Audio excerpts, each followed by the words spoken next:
Diga graças a Deus. Boa noite a todos. Boa noite. Paz seja convosco, amém? Vamos dar um aplauso ao Senhor Jesus. Bem forte, Ele é digno. Isso, mais forte, igreja. Mais forte. Te adoramos neste lugar, Senhor. Te glorificamos em nome de Jesus. Agora, com muito carinho e amor, diga para a pessoa perto de você: não me atrapalhe agora, que Deus vai falar comigo. Diga para ela. Diga. E fala para ela agora, profetiza: Deus vai falar contigo nessa noite. Em nome de Jesus. Graças a Deus. Queria que você abrisse a palavra de Deus no Velho Testamento, o profeta Daniel, o livro de Daniel, capítulo 10, a partir do versículo 2. O tema da mensagem dessa noite, diga assim comigo: enquanto a resposta não chega.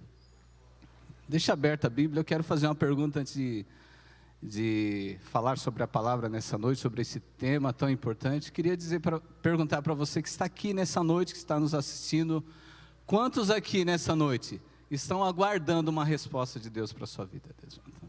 Amém? Quantos já receberam em algum momento na sua vida cristã alguma resposta? Amém? Agora você já parou para se perguntar por que ainda não chegou esta vitória que você tem buscado? Talvez esta cura, esta porta, este milagre. Por quê?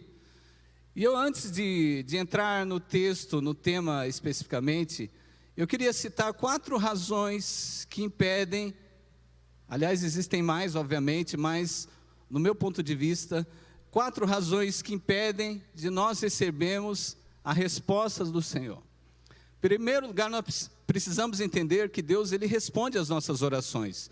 Ele responde ao clamor da sua igreja, do seu povo. Nós somos o povo mais privilegiado, mais abençoado do planeta Terra, porque nós temos acesso direto ao trono de Deus. A Bíblia diz que o véu que nos separava de Deus foi rasgado de cima a baixo. Então nós temos acesso a Deus. Mas por que a vitória não chega? Por que a resposta não chega? 4 razões. Em primeiro lugar, diga assim: pecado.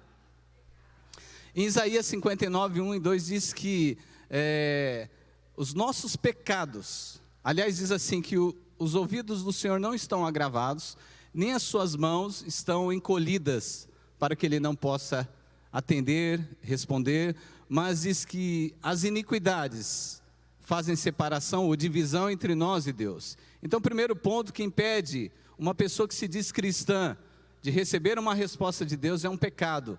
E não é algo acidental, mas é um pecado abrigado no seu coração. Isso se chama iniquidade, né?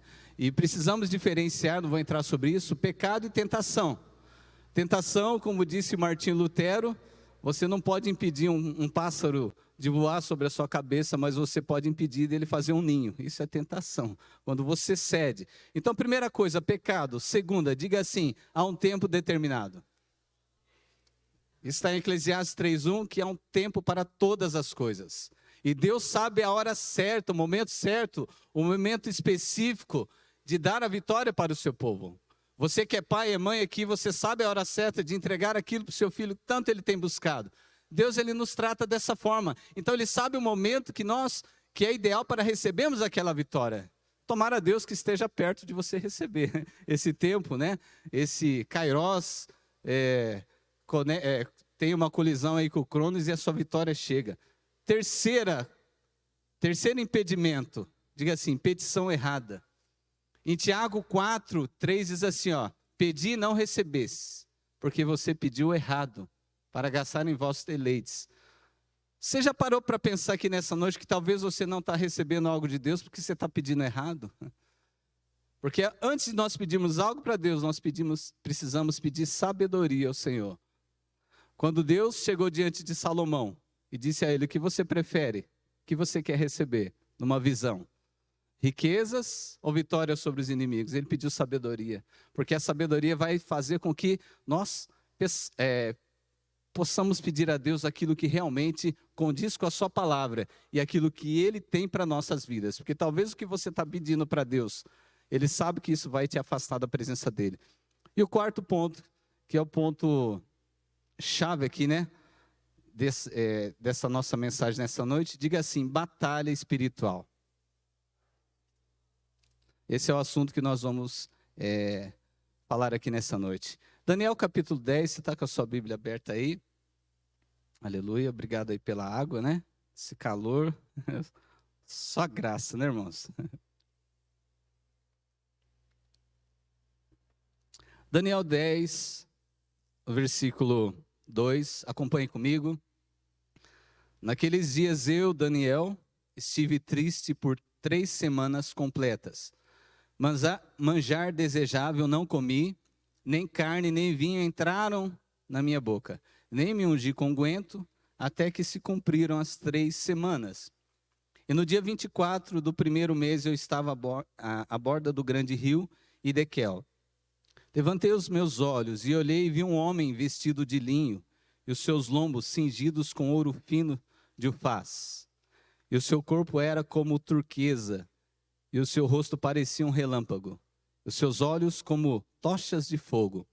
Seus braços e os seus pés como cor de bronze assacalado, né? O nome, palavra difícil. E a voz de suas palavras como voz de uma multidão. Com algumas outras versões, voz de muitas águas. Só eu, Daniel, vi aquela visão. Os homens que estavam comigo não viram. Não obstante, caiu sobre eles um grande temor e fugiram, escondendo-se. Fiquei, pois, eu só, e vi esta grande visão, e não ficou força em mim, e transmudou-se em mim a minha formosura em desmaio, e não retive força alguma. Contudo, ouvi a voz das suas palavras, e ouvindo a voz de suas palavras, eu caí com meu rosto em terra, profundamente adormecido. E eis que uma mão me tocou. Deus está tocando em vidas aqui nessa noite. E fez que me movesse sobre os meus joelhos e sobre as palmas das minhas mãos. E me disse, Daniel, homem muito desejado, outras versões, muito amado, está atento às palavras que vou te dizer. Levanta-te sobre os teus pés, porque eis que te sou enviado. E falando ele comigo esta palavra, eu estava tremendo. Então me disse, não temas, Daniel, porque desde o primeiro dia em que aplicaste o teu coração a compreender e a humilhar-te perante o teu Deus, são ouvidas as tuas palavras, e eu vim por causa das tuas palavras. Mas o príncipe do reino da Pérsia se pôs defronte de mim, 21 dias. Quantos dias, irmãos? 21 dias. E eis que Miguel, um dos primeiros príncipes, veio para ajudar-me, e eu fiquei ali com os reis da Pérsia. Rapidamente, abre ali em Efésios capítulo 6, a partir do versículo 10. Efésios 6:10. Quem achou, diga aleluia. Amém? Os demais irmãos, fortalecei-vos no Senhor e na força do seu poder. Revesti-vos de toda a armadura de Deus, para que possais estar firmes contra as astutas ciladas do diabo.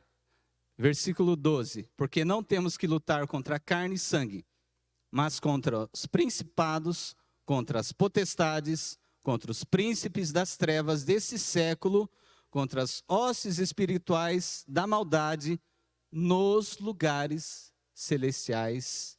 Amém. Amém.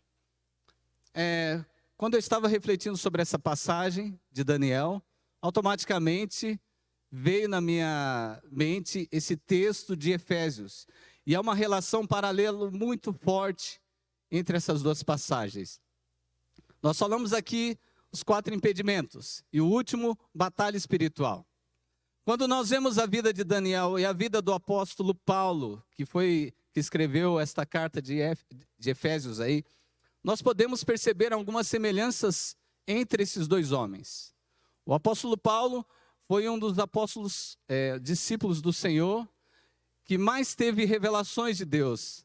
Haja visto que a própria Bíblia diz que, ele diz que foi colocado nele um espinho, né? Chamado espinho na carne, um mensageiro de Satanás para esbofetear ele, por causa da tamanha das revelações que ele recebeu na sua busca, no seu relacionamento com Deus.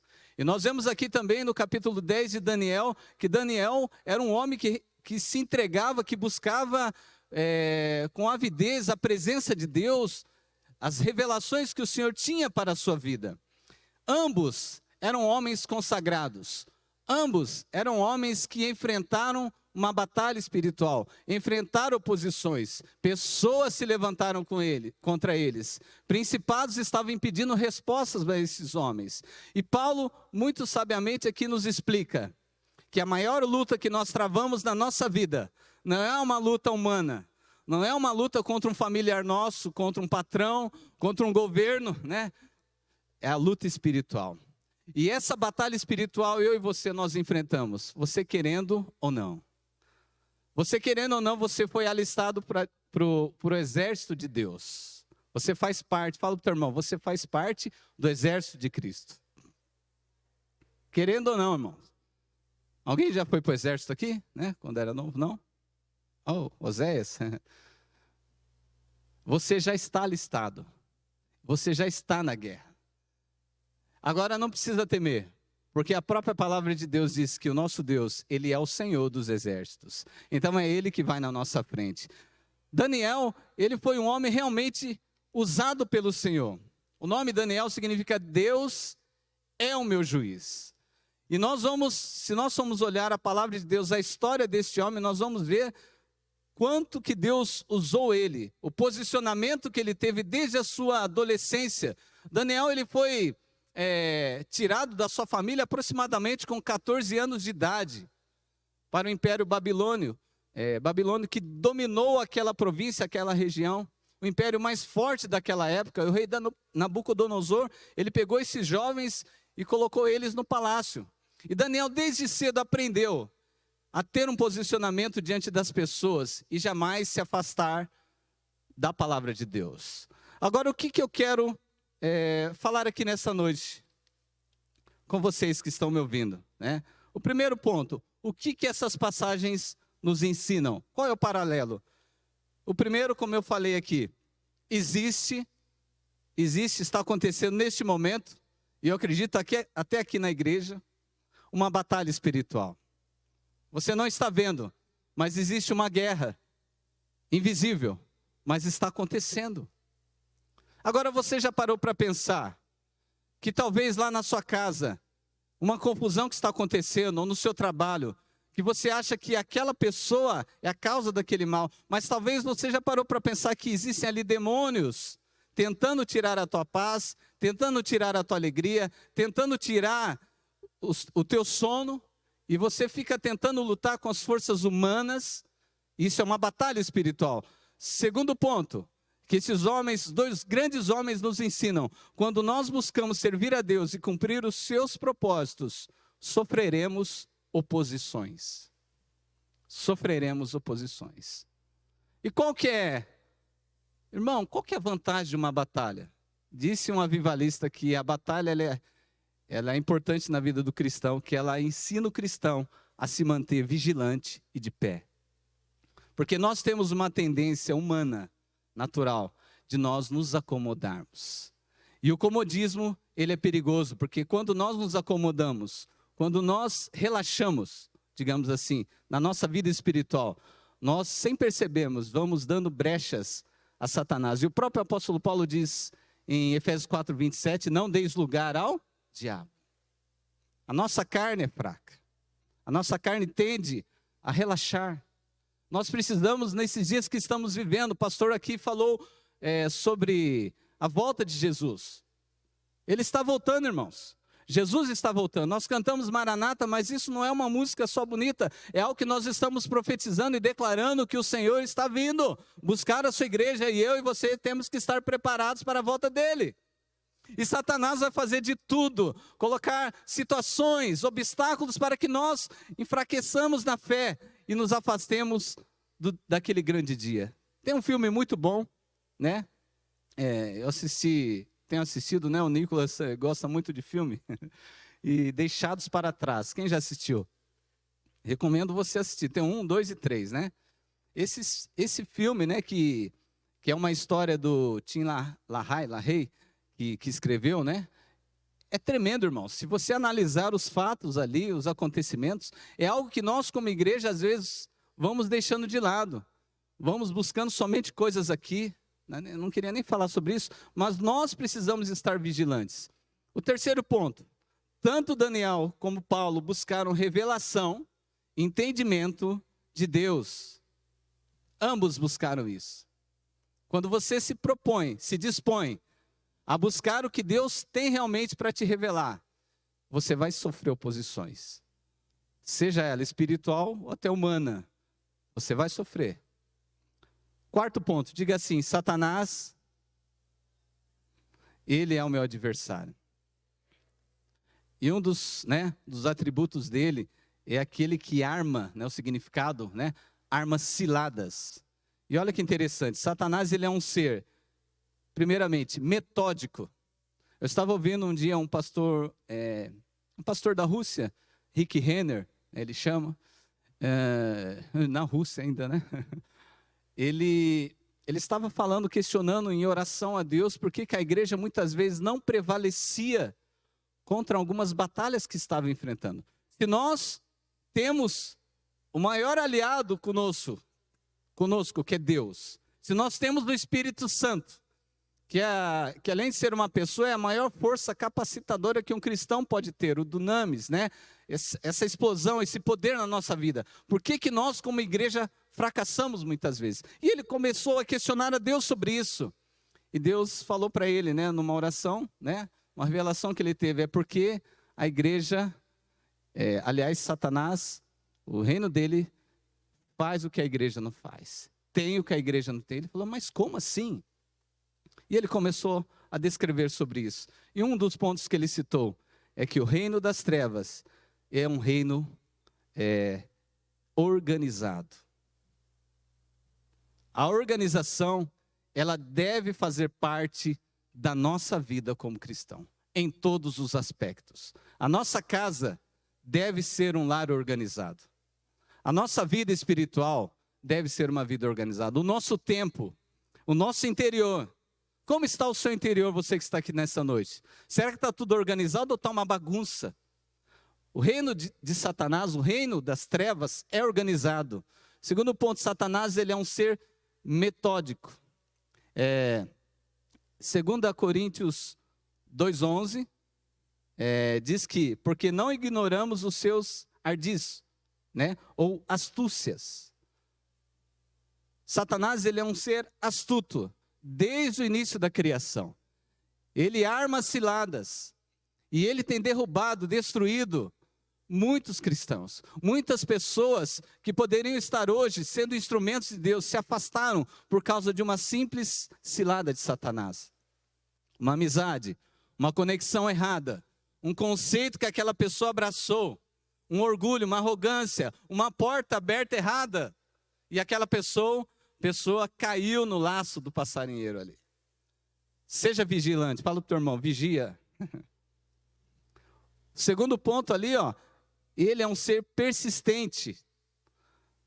No grego é diabolos, um significado para isso é aquele que lança algo.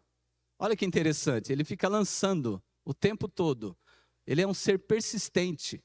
É por isso que Paulo ele nos ensina perseverar em oração, velando nela com ações de graças. Porque Satanás, ele é um ser perseverante. E se nós somos inconstantes, se nós somos como a onda do mar, se nós somos vulneráveis, se nós uma hora estamos bem e uma hora estamos mal, se uma hora nós falamos, não, eu vou conseguir, de repente falar, não vai dar certo. Satanás não age dessa forma. Ele fica ali, como se fosse lançando algo o tempo todo. Eu vou pegar, eu vou alcançar essa pessoa, eu vou atingir o meu objetivo. Ele é persistente. Você que está aqui nessa noite, eu não sei quanto tempo você está esperando essa resposta. Eu não sei quanto tempo você tem clamado ao Senhor. Mas, meu irmão, persevere porque a tua vitória está chegando em nome do Senhor dos Exércitos. E outro ponto, ele é um ser decidido. Decidido. Você é decidido naquilo que você quer na sua vida. Nós precisamos entender, nós precisamos ter diante de Deus objetivos claros para o Senhor. Porque Deus, ele é um ser que ele leva muito a sério, o nosso Pai Celestial, aquilo que nós falamos. E se de repente numa oração você pede algo para Deus, Passou alguns momentos, algumas semanas, você já mudou, não é mais aquilo. É outra coisa. Você começa a demonstrar, eu e você, inconstância nas nossas decisões. E isso impede da resposta chegar. Vamos prosseguindo ali. Como vencer uma batalha espiritual? Vamos aplicar tudo isso que nós já falamos aqui. Primeiro lugar, diga assim, eu sou um ser, fala assim, tricótomo. A tricotomia significa, fala para o teu irmão, você é um corpo que tem um espírito ou um espírito que habita no corpo? Pergunta para o teu irmão. Você é um ser, você é um espírito que habita num corpo e tem uma alma. O pastor fala isso muitas vezes aqui, né? Nós somos espíritos, irmão. Nós somos eternos. Agora, nunca se valorizou tanto o externo como nos dias de hoje. Nunca se valorizou tanto o ter como nos dias de hoje. Eu não estou dizendo que é errado. Eu não estou dizendo que cuidar do corpo é errado. Que fazer uma academia errado não é isso. Eu não estou dizendo que conquistar é algo ruim, não. Deus quer isso. O pastor profetizou aqui, Deuteronômio 28, é promessa para a sua igreja. Mas nós precisamos entender que nós somos um espírito. E nós, como espírito, precisamos cuidar da nossa vida, obviamente, espiritual. Que é o mais importante. O mais importante é quem nós somos diante de Deus, não aquilo que nós somos diante das pessoas. Porque as pessoas veem o nosso externo, mas Deus, Ele vê o nosso coração. Deus vê tudo aquilo que está dentro de nós. Deus conhecia Daniel, Deus conhecia Paulo. E Deus nos conhece também. Eu sou um espírito, habito no corpo e possuo uma alma. Segundo ponto, a nossa vitória. Quer vitória? A sua vitória acontece primeiramente no mundo espiritual. Não é errado buscar recursos, estratégias, estudar, não é errado. Mas nós precisamos entender que se a luta está sendo travada no mundo espiritual, enquanto essa luta não for vencida na região espiritual, nós não vamos obter a vitória aqui. Veja Daniel, quanto tempo ele estava buscando ali? 21 dias. E diz que o príncipe da Pérsia estava se opondo. Olha o que ele disse, Daniel, homem muito amado, desde quando? De ontem? Estão ouvindo as suas orações? Não, desde o primeiro dia. Meu irmão, você que está aqui nessa noite, talvez você tenha desistido da sua oração. Isso é uma estratégia de Satanás. Porque desde o momento que você clamou ao Senhor pelaquela vitória, por uma resposta que está de acordo com a sua palavra, o Senhor já enviou ela está vindo ao seu caminho, ao seu encontro, mas você tem que perseverar. Deus já enviou, falou, Daniel, desde o primeiro dia que você aplicou o teu coração a se humilhar diante do Senhor e a buscar entendimento, são ouvidas as tuas orações, e é por causa da tua oração que eu vim aqui. Você está aqui nessa noite, talvez foi difícil você chegar aqui, mas o seu posicionamento de estar aqui está desbloqueando coisas no mundo espiritual, em nome de Jesus. Mesmo cansado, né? Mesmo tribulações você tem enfrentado, tempestades, você está aqui e o Senhor vai te honrar. Então, diga assim comigo, a minha vitória acontece primeiro no mundo espiritual. Glória a Deus. Terceiro ponto, diga assim, o reino de Deus é tomado à força. Existe uma palavra, né, grega, né? Diga assim, anagkazo. O pastor falou muito sobre essa palavra um período aqui, né? Que significa forçar. Lá em Mateus 11:12 diz, desde os dias de João Batista até agora se faz violência ao reino dos céus e pela força se apoderam dele. Meu irmão, quem é do exército de Deus não pode ser uma pessoa passiva. Uma pessoa que fica esperando, eu vou esperar uma hora, se Deus quiser. Não, irmãos, Deus quer te abençoar, pelo amor de Deus. Será que Deus quer me curar? Quer, verdadeiramente Ele tomou sobre si as nossas enfermidades. Será que Deus quer me prosperar? Ele é o dono do ouro e da prata, Ele tem o melhor para nós, irmãos. O problema nosso é que nós não insistimos, não perseveramos e achamos que Deus não quer fazer, é que nós não batalhamos. É que nós não oramos mais.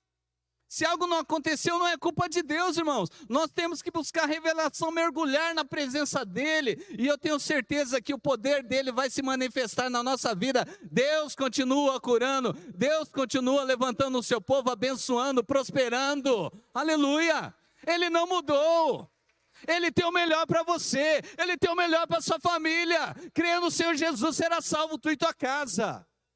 Mas temos que ter um posicionamento. Daniel se posicionou, Paulo se posicionou, e eu e você o que estamos fazendo? Como igreja ficamos dependendo da oração de outros irmãos. Você tem acesso direto a Deus. Você tem que sim se espelhar em pessoas de Deus, se espelhar em pessoas, buscar oração, sim, intercessão, meu irmão. Mas você é um ser que está aqui nessa noite poderoso. Fala para o irmão, você é poderoso, aleluia. Oh, glória a Deus. Você é cheio do Espírito Santo, irmãos. Não há capeta inferno que possa, quando você está cheio do Espírito Santo, não há barreiras no mundo espiritual que impeçam de você avançar e vencer, meu irmão. Aleluia. Então, tomar a força. Tomar a força. Olha ali que batalha que estava sendo travada na vida de Daniel. Mas ele se humilhou diante de Deus, ele perseverou, e no 21º dia ele recebeu a vitória. Está chegando a sua vitória, o dia já está determinado na sua vida. Continua insistindo, continua orando, continua buscando, meu irmão. 4º ponto, se eu sou um ser espiritual, eu preciso entender que as minhas armas, elas são espirituais. Lá está escrito em 2ª carta aos Coríntios, Paulo, né? Paulo era um guerreiro, né, irmãos? Porque as armas da nossa milícia, ou luta, né, não são carnais, mas elas são poderosas em Deus para destruir fortalezas. Ou seja, ele está dizendo que existem fortalezas. E fortaleza o que é? É um castelo. É algo difícil de você destruir. Mas as armas que Deus concede ao seu povo, à sua igreja, elas são poderosas para destruir essas fortalezas. Talvez humanamente, aliás, humanamente nós não vamos conseguir destruir, mas com as armas que Deus nos confia, nos coloca, que nós vamos citar mais algumas aqui daqui a pouco, essas armas vão romper as fortalezas, e aquilo que está atrapalhando a sua vitória vai chegar no nome de Jesus. 5º ponto. Mergulhe na busca pelo conhecimento da palavra de Deus e conheça os seus direitos. Você lembra em Mateus capítulo 4, né? Quando Jesus foi conduzido pelo Espírito Santo ao deserto para ser tentado pelo diabo. O diabo, ele tentou Jesus ali naquele momento, né? Quantos dias Jesus ficou ali? 40 dias. E a Bíblia diz que depois do 40º dia, Jesus teve fome, né? Estava ouvindo o pastor outro dia, Luciano Subirá, comentando que ele fez 3 jejuns de 40 dias só na água, né? Com acompanhamento médico, tudo, né? E Jesus foi esse jejum que ele fez aqui. O corpo, o organismo nosso, ele não fica sem água, né? Alimento, ele fica um tempo. Tem gente que tem um pouquinho mais de reserva, né? Vai um pouquinho mais, né? Consegue mais. Mas se for eu, por exemplo, irmãos, acho que 40, não sei se chega, né? E Jesus, ele teve literalmente fome ali, né? Depois desse 40º dia, ele teve fome e o diabo veio. Se tu és o Filho de Deus, manda essas pedras transformarem em pães. Então, ele estava tentando Jesus naquele momento, no momento de mais fraqueza dele. E é isso que o diabo faz. Ele oferece. Ele sabe o ponto fraco nosso. Ele sabe onde atacar. E ele oferece. Depois ele tentou mais uma vez. E mais a outra vez. Isso quer dizer o quê? Que se Jesus ele não tivesse conhecimento da palavra, ele não poderia refutar aqueles argumentos de Satanás. Você quer combater Satanás? Conheça a palavra de Deus, conheça os seus direitos, porque estão escritos aqui, meu irmão. Por que a cura, tem falado aqui muito, né? A cura, ela nós precisamos chamar a existência na nossa vida, igreja, porque ele é o nosso direito. Jesus, ele pagou o preço. Ele levou as nossas enfermidades. Ele se fez maldito na cruz do Calvário. Então não há maldição mais para a sua igreja. Não há enfermidade. Nós podemos até enfrentar. Eu já enfrentei obstáculos. Enfrentei lutas. A igreja acompanhou o momento que eu passei, né? Eu e minha esposa com o nosso filho. Nós enfrentamos uma batalha tremenda. Mas o Senhor deu a vitória. Eu já fui curado, irmãos. Eu me lembro, certa ocasião, né? Que eu estava com uma dor de estômago tão violenta, né? Já estou avançando um pouco aqui, né? Mas eu me lembro que eu era novo, convertido. Eu estava aprendendo ainda tocar violão. E tinha uma casinha no fundo lá, onde minha mãe morava. Eu separava um tempinho ali para orar, buscar a Deus. E aquele dia a dor ela estava terrível. E eu peguei o meu violão ali, né, mesmo nem sabendo bater as notas direito, comecei a adorar o Senhor. E naquele momento, irmãos, a presença de Deus encheu aquele quartinho que eu estava. E a dor de estômago sumiu instantaneamente. Deus continuou fazendo isso. Deus continuou operando de uma maneira sobrenatural. Uma frase de A.W. Tozer diz assim: a maior arma de Satanás é a ignorância do homem quanto a palavra de Deus. Eu vou repetir. A maior arma de Satanás é a ignorância do homem quanto a palavra de Deus. Eu quero perguntar para você que está aqui nessa noite: quanto tempo você tem dedicado a sua vida à leitura, meditação, reflexão da palavra de Deus? Jesus diz: examinai as Escrituras. A pessoa não ouve a palavra de Deus porque não quer hoje. Eu não sei ler. Tem áudio.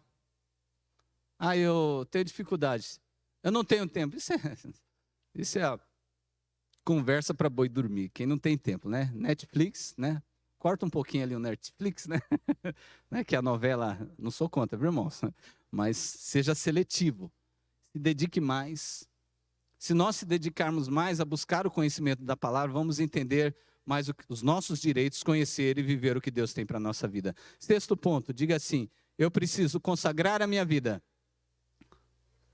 e santificá-la diante de Deus. Em Josué 3,5 está escrito assim, Josué disse ao povo: santifiquem-se, porque amanhã o Senhor fará maravilhas no meio de vocês. Nesses dias que estamos vivendo como igreja, onde o mundo está muito atrativo, entretenimento cresce assim assustadoramente, né? As opções, as variedades, nós precisamos vigiar. Esse avanço da tecnologia está nos deixando mais acomodados. E nós precisamos entender que sem santificação, nós não vamos ver a glória de Deus, a face de Deus. E sem a santificação, não vamos obter a vitória na nossa vida. Santifique a sua vida, consagre, abandone o pecado. Abandone talvez fale, mas eu não estou em pecado. Mas às vezes você anda com uma pessoa que, piadas que ela fala ali, que ela diz, brincadeiras, né, gracejos, coisinhas, aquilo lá vai entrando na sua mente, aquilo lá vai entrando no teu coração e você não está percebendo, você está enfraquecendo espiritualmente por causa de uma palavra, por causa de um relacionamento. Se santifique e Deus fará maravilhas na sua vida. Sétimo ponto, faça propósito de jejum. Propósitos de jejum. Mateus 17, 21 diz assim, que há castas de demônios, ou espécies de demônios, e ela só sai com jejum e oração. Qual foi a última vez que você fez um propósito de jejum? Qual foi? Qual o tempo? Quiser saber mais sobre jejum, depois, né, busque, converse com a liderança da igreja, se você quer um entendimento sobre isso, mas separe um tempo de jejum. Né? Está escrito lá em Lucas 5,35, dias virão, porém, que o esposo lhe será tirado. Então, naqueles dias, jejuarão. Jesus está dizendo que nós devemos jejuar. Nós devemos crucificar a nossa carne. Daniel estava jejuando aqui. Ele estava orando, mas estava em jejum. E a vitória chegou. Faça um jejum de Daniel. Separe algumas coisas. Abra mão de algumas coisas. Se você está buscando uma resposta, faça isso e Deus vai te honrar. 8º ponto, esse é algo muito importante, diga assim, proteger a mente. Fala para o irmão que está do seu lado, proteja a sua mente, querido. A Joyce Meyer, ela diz que a nossa mente é um campo de batalha, né? E o alvo principal do ataque do diabo é a nossa mente. Lembra que eu falei aqui no começo que um dos atributos de Satanás significa que ele fica lançando o quê? Dardos inflamados. E onde que ele lança esses dardos? Onde que ele joga essa seta? Na nossa mente. No momento de maior batalha espiritual que eu enfrentei na minha vida, esse tempo de cristão, onde mais Satanás atacava era a minha mente. Tentando jogar mentiras, condenação, coisas do passado. Quando você está enfrentando um momento difícil e parece que a resposta não chega, parece que o negócio, né, não está andando, não está destravado, o diabo ele toma proveito daquela situação e ele começa a jogar. Você não merece, você não vai conseguir, você é um derrotado, você é isso, você é um fracassado. Mas ele é o pai da mentira. Ele é o pai, irmãos. Ele é o criador da mentira. Ele, desde o princípio, ele engana as pessoas com a mentira. E ele tem enganado muitos cristãos, dizendo que a pessoa ela não merece, dizendo que a pessoa não vai conseguir, dizendo que essa pessoa não vai avançar, dizendo que essa pessoa não tem talento, que essa pessoa não é isso, não é aquilo, mas sendo que a palavra de Deus diz que você pode, tudo que Deus tem para você. Então proteja a sua mente.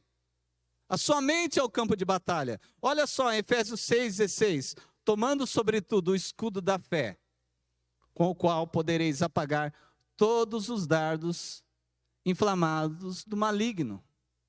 Você tem que colocar na sua vida, Efésios 6, toda a armadura, né, panóplia, armadura de Deus na sua vida. E essa armadura ela tem que ser completa. Agora não é simplesmente fazer algo assim, eu vou levantar de manhã assim, eu coloco a armadura. Nós fazemos isso muitas vezes. Mas essa armadura, cada parte, né, cada item dessa armadura, ela corresponde a algo que nós devemos fazer na nossa vida. O capacete da salvação é justamente você proteger a sua mente.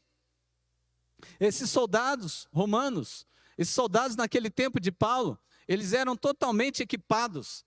Inclusive até os seus sapatos tinham uma espécie eram pontiagudos. Então quando eles lutavam, eles chutavam. O inimigo vinha, eles chutavam, esmagavam o adversário.